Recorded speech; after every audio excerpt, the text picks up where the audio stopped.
छत्तीसगढ़ में नगर निगम, नगर पालिका और नगर पंचायत चुनाव अब ईवीएम के जरिए कराए जाएंगे।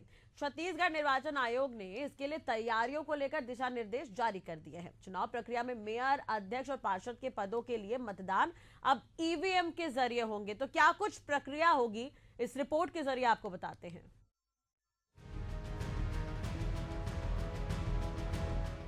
निर्वाचन आयोग ने इस बार नगरीय निकाय चुनावों को ईवीएम से कराने की तैयारी शुरू कर दी है। निर्वाचन आयोग के दफ्तर से निकले ईवीएम के भूत की भयंकर हंसी जैसे ही भाजपा कांग्रेस के प्रदेश कार्यालयों में गूंजी, वहां पॉलिटिकल ओझाई शुरू हो गई। इसी मामले को लेकर कांग्रेस के मीडिया संचार विभाग के प्रमुख सुशील आनंद शुक्ला कुछ कह रहे हैं, सुना देते हैं आपको। पार्टी अंततः अपनी फितरत पे आ ही गई। पहले इन्होंने घोषणा किया कि बैलेट पेपर से चुनाव कराएंगे, और जब लगातार जो फीडबैक आ रहा है उससे इनको स्पष्ट लगने लगा कि नगरीय निकाय चुनाव में बुरी तरीके से पराजित होंगे, तो फिर से यू टर्न लिया और अब घोषणा कर दिया कि ईवीएम मशीन के माध्यम से नगरीय निकाय का चुनाव होगा। दरअसल भारतीय जनता पार्टी की जान ईवीएम में बसती है। वो ईवीएम के अलावा चुनाव के बारे में कभी सोच ही नहीं सकती। उसे मालूम है कि जिस दिन बैलेट पेपर से चुनाव होने लगेंगे उसका बंटाधार होना तय है। वैसे ईवीएम को लेकर कांग्रेस का विरोध नया नहीं है। जहां कांग्रेस पार्टी के उम्मीदवार चुनाव जीतते हैं, वहां की ईवीएम पर कांग्रेस कोई भी आरोप नहीं लगाती, मगर जैसे ही चुनाव हारती है तो इनके नेता ईवीएम को कोसने में कोई कसर नहीं छोड़ते। न्यायालय ने कई बार कहा है कि ईवीएम में कोई छेड़छाड़ नहीं है। विपक्ष अपनी जिम्मेदारी से बचने के लिए ईवीएम पर ठीकरा फोड़ रही है। ईवीएम से चुनाव कराने को लेकर प्रदेश के उप मुख्यमंत्री अरुण साव ने भी कुछ कहा है, सुनाते हैं आपको।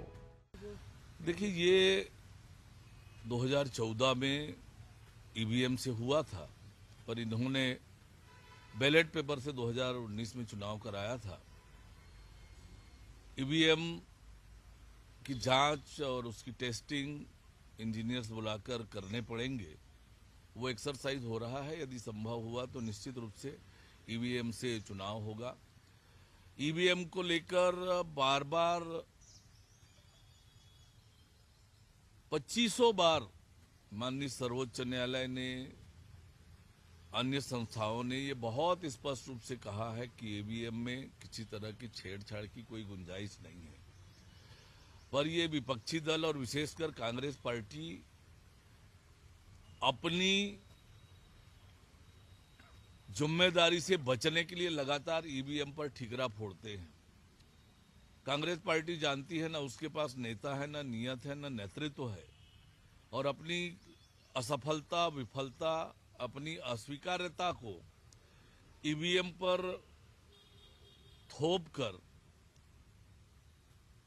अपनी जिम्मेदारी से बचने का काम करते हैं। नगरीय निकाय चुनाव भले ही ईवीएम के जरिए होंगे, लेकिन नगर पंचायत चुनाव बैलेट पेपर से ही कराए जाने की संभावना है। असल में चुनाव आयोग की तरफ से जो भी निर्देश दिए गए हैं वो सिर्फ नगरीय निकाय चुनाव को लेकर ही जारी किए गए हैं। पंचायत चुनाव को लेकर अभी कुछ भी नहीं कहा गया है।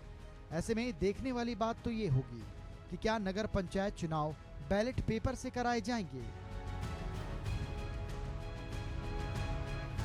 एशियन न्यूज के लिए शशिकांत साहू की रिपोर्ट।